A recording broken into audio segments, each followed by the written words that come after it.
रे अपनी वाइफ और बेटी के साथ एक गैस स्टेशन पर रुकता है जहां उसकी बेटी एक गड्ढे में गिरकर खुद को इंजर्ड कर लेती है। हॉस्पिटल में जब उसकी वाइफ और बेटी सिटी स्कैन के लिए जाते हैं तो उसके बाद तो वो जैसे गायब ही हो जाते हैं। हॉस्पिटल के रजिस्टर में भी रे की बेटी और बीवी का कोई रिकॉर्ड नहीं होता। क्या होता है रे की बीवी और बेटी के साथ, और सबसे इंटरेस्टिंग ट्विस्ट तो मूवी के आखिर में आता है। वो जानने के लिए इस वीडियो के एंड तक बने रहें, पर पहले वीडियो को लाइक करके चैनल को सब्सक्राइब कर दें। कहानी शुरू होती है और हम मूवी के मेन कैरेक्टर रे को देखते हैं जो अपनी कार में अपनी फैमिली के साथ बैठा हुआ है, जिसमें उसकी बीवी और उसकी बेटी होती है।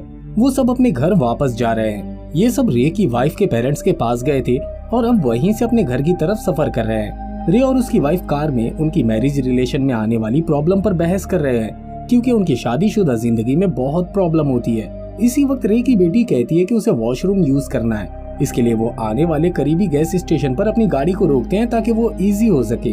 वॉशरूम से जब रे की बेटी वापस आती है तो वो अपना मेकअप मिरर केस वहीं भूल गई थी। अब इस मिरर केस को लेने के लिए रे की वाइफ वॉशरूम में जाती है और रे कार की बैक सीट पर ही मिरर को ढूंढने लगता है।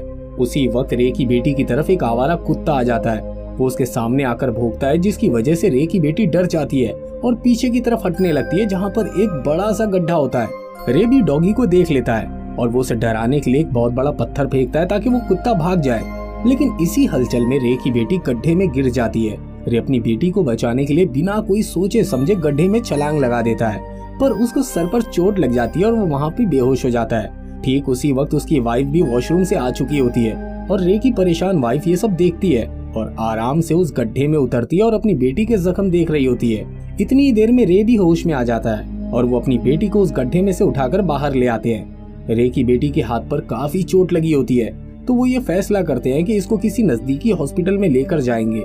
ये लोग कुछ मील सफर करते हैं और हॉस्पिटल पहुंच जाते हैं। यहाँ पर ये डॉक्टर से मिलते हैं और डॉक्टर बताता है कि रे, तुम्हारी बेटी के हाथ में फ्रैक्चर है, यानी कि हाथ की हड्डी गिरने की वजह से टूट चुकी है। हाथ को तो प्लास्टर कर दिया जाएगा, लेकिन हमें तुम्हारी बेटी की स्कैनिंग करनी होगी ताकि कंफर्म हो सके कि उसे गिरने की वजह से सर पर चोट नहीं आई है।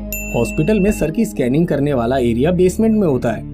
रे अपनी वाइफ को अपनी बेटी के साथ चेकअप के लिए भेज देता है और खुद वेटिंग में सो जाता है क्योंकि वो बहुत थक चुका होता है। रे 1 घंटे के बाद जागता है और वो हॉस्पिटल स्टाफ से पूछता है कि काफी वक्त हो चुका है, क्या वो अपनी वाइफ और बेटी से मिल सकता है। स्टाफ अपने रजिस्टर्ड को चेक करते हैं और रे को बताते हैं कि आपने जो नाम बताए हैं, इन नाम का कोई भी रिकॉर्ड हमारे रजिस्टर्ड और कंप्यूटर दोनों में मौजूद नहीं है, ना आपकी वाइफ का और ना ही आपकी बेटी का।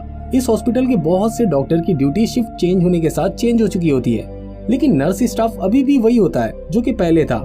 रे हॉस्पिटल में अकेला ही आया था और उसके साथ कोई नहीं था। इसके अलावा रे के सर पर चोट भी लगी होती है और उसकी चोट पर ट्रीटमेंट भी किया होता है। रे अब परेशानी की हालत में गुस्सा होने लगता है और इस चीज को देखते हुए हॉस्पिटल सिक्योरिटी उसे रोकती है। हॉस्पिटल स्टाफ उसे नींद का इंजेक्शन देते हैं ताकि वो शांत रहे और मजीद झगड़ा ना करे।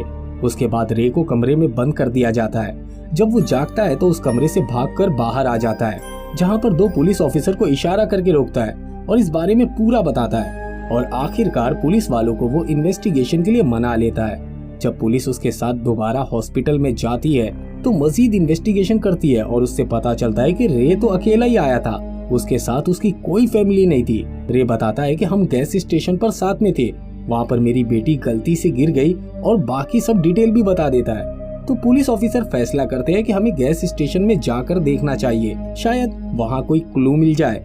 और अब वो दोनों पुलिस ऑफिसर और रे मिलकर गैस स्टेशन जाते हैं। जब पुलिस उस गड्ढे को देखती है जहाँ पर रे ने बताया था कि उसकी बेटी गिरकर जख्मी हुई थी, तो वो रे को गिरफ्तार करने की कोशिश करते हैं, क्योंकि इस गड्ढे में बहुत ज्यादा खून के निशान थे, जो पुलिस को लग रहा था कि गिरने से इतना खून नहीं बह सकता और इतने निशान नहीं लग सकते। पुलिस ऑफिसर रे को गिरफ्तार करने ही वाले होते हैं तो वो उनकी गन छीन लेता है और वहीं उस गैस स्टेशन पर उनको लॉक कर देता है ताकि वो उसके पीछे ना आ सके।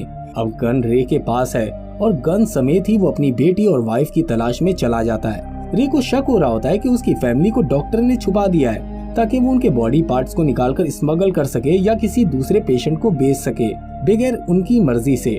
कुछ ही देर में वो हॉस्पिटल आ जाता है और सिक्योरिटी से लड़ता है और बेसमेंट की तरफ जाता है। यहाँ उसकी बेटी नजर आती है जिसके बॉडी पार्ट बस निकलने ही वाले होते हैं और साथ ही में उसकी वाइफ भी होती है जो दवाई की वजह से नींद की हालत में होती है। वो अपनी वाइफ और बेटी को ऑपरेशन थिएटर से निकाल लेता है। जाते हुए वो डॉक्टर्स को गोलियां मार देता है। कहानी में असली ट्विस्ट तो अब आता है और हमें पता चलता है कि रे की फैमिली उसी गैस स्टेशन वाले गड्ढे में गिरकर मर गई थी। उसकी बेटी खुद ही डॉग से डरकर गिर गई थी और उसकी वाइफ को रे ने खुद ही धक्का दे दिया था और वो एक नुकीले चीज पर जाकर गिरी थी, जिसकी वजह से वहीं पर उसकी मौत हो जाती है। यानी कि उन दोनों की मौत उस वक्त गैस स्टेशन पर ही हो गई थी और ये दोनों डेड बॉडी शुरू से ही उसकी कार की डिग्गी में होती है, जो कि इस वक्त हॉस्पिटल में होती है।